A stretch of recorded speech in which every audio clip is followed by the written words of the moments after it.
दोस्तों, रामायण में एक ऐसी घटना हुई थी जिसके फलस्वरूप लक्ष्मण जी को मृत्यु दंड देने की बात होने लगी। दोस्तों, लक्ष्मण जी तो सदा राम जी के अनुयायी और उनके भक्त रहे। तो फिर लक्ष्मण जी से ऐसी कौन सी गलती हुई जिनके कारण उन्हें मृत्यु दंड देने की बात होने लगी। दोस्तों, यह घटना रामायण के उत्तर कांड की है। सीता जी के धरती में समा जाने के बाद लव और कुश अपने पिता के साथ अयोध्या में रहने लगे। दोस्तों, उस समय अयोध्या में राम राज्य की स्थापना हो चुकी थी और राम राज्य में सभी प्रजा अत्यंत खुश थी।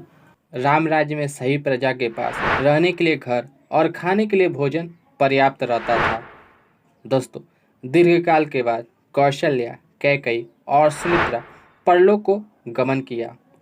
उसके बाद श्री राम जी ने सारा राज्य अपने और अपने भाइयों के पुत्रों में बांट दिया। भरत के पुत्र तक्ष को तक्षशिला और पुष्कल को पुष्कलावती नगरी का राज्य सौंपा। लक्ष्मण के पुत्र अंगद को औरुपत में अंगदपुर तथा चंद्रकेतु को चंद्रावती का राज्य दिया। शत्रुघ्न के पुत्र सुबाहु को मथुरा और सूर्यसेन को विदिशा का राज्य दिया। कुश को दक्षिण कौशल दिया, जिसकी राजधानी कुशावती थी, और लव को उत्तर कौशल प्रदेश श्रावस्ती का राजा बनाया। दोस्तों, जब श्री राम जी ने अपना सारा कर्तव्य पूरा कर लिया तो उनसे मिलने के लिए राजमहल में एक ऋषि आए। उन्होंने लक्ष्मण जी को बताया कि वह अमित तेजस्वी ऋषि अतिबल के दूत हैं और श्री राम से मिलना चाहते हैं। तब लक्ष्मण जी उस ऋषि को श्री राम के पास ले गए।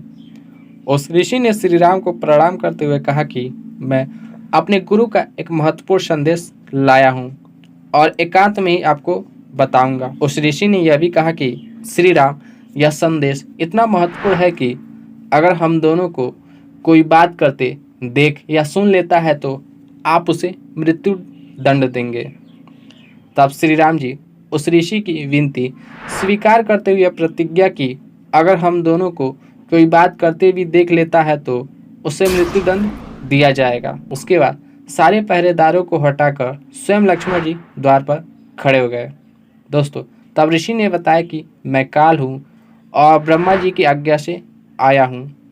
उन्होंने यह संदेश देते हुए कहा कि प्रभु श्री राम, आप जितने अवधि के लिए पृथ्वी पर अवतरित हुए हैं वह अवधि पूरी हो चुकी है, अतः आपको यह पृथ्वी लोक छोड़कर पुनः वैकुंठ धाम चलना चाहिए, जहाँ पर सभी देवता आपका इंतजार कर रहे हैं। ब्रह्मा जी ने यह भी कहा कि अगर मनुष्य लोक में आप कुछ और समय रहना चाहते हैं तो रह सकते हैं।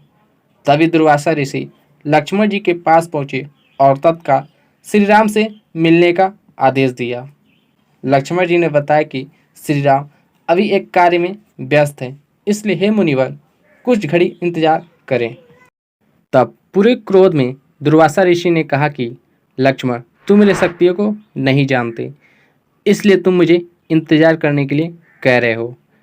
मेरा संदेश तत्काल श्री राम के पास पहुंचाओ, अन्यथा मैं पूरी अयोध्या को नष्ट कर दूंगा। तब लक्ष्मण जी ने सोचा, एक तरफ भैया की प्रतिज्ञा और दूसरी तरफ दुर्वासा ऋषि का क्रोध। अगर मैं दुर्वासा ऋषि की बात को टालता हूँ तो पूरी अयोध्या का नाश हो जाएगा, और श्री राम की आज्ञा का उल्लंघन करता हूँ तो केवल मुझे ही मृत्युदंड मिलेगी। इसलिए अयोध्या की सुरक्षा के लिए मेरा मरना ही उचित है। तब वह तुरंत श्री राम के पास पहुँचे और दुर्वासा ऋषि के आने का संदेश सुनाया। दोस्तों, ऋषि वेश में काल देवता वहाँ से तुरंत अंतर्ध्यान हो गए।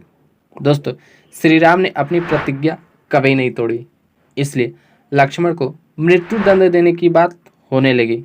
तब मंत्रीगण ने कहा, श्री राम, रघुकुल में किसी ने कभी भी अपनी प्रतिज्ञा नहीं तोड़ी, परंतु लक्ष्मण अयोध्या की प्रजा को अत्यंत प्रिय हैं और अपनी पूरी वीरता के साथ अयोध्या की रक्षा करते आए हैं। अगर ऐसे में लक्ष्मण जी को मृत्यु दंड दिया जाता है तो प्रजा में अशांति फैलेगी, विद्रोह होने की संभावना है, इसलिए लक्ष्मण जी को मृत्यु दंड देना उचित नहीं है। तब हनुमान जी ने कहा कि शास्त्र कहता है, अगर कोई मनुष्य अपने प्रिय संबंधों, जिनकी छाया में पला बड़ा हो, वे लोग उस मनुष्य का त्याग कर दे तो वह मृत्यु दंड से कम नहीं। प्रभु श्री राम लक्ष्मण जी के प्राण हैं। अगर ऐसे में आप उनका त्याग कर देते हैं तो वो लक्ष्मण जी के लिए मृत्यु से कम नहीं है। तब श्री राम जी ने लक्ष्मण का परित्याग कर दिया। उसके बाद लक्ष्मण जी सरयू में जाकर अपने श्वास को रोक लिया और वहीं से अंतर्ध्यान हो गए।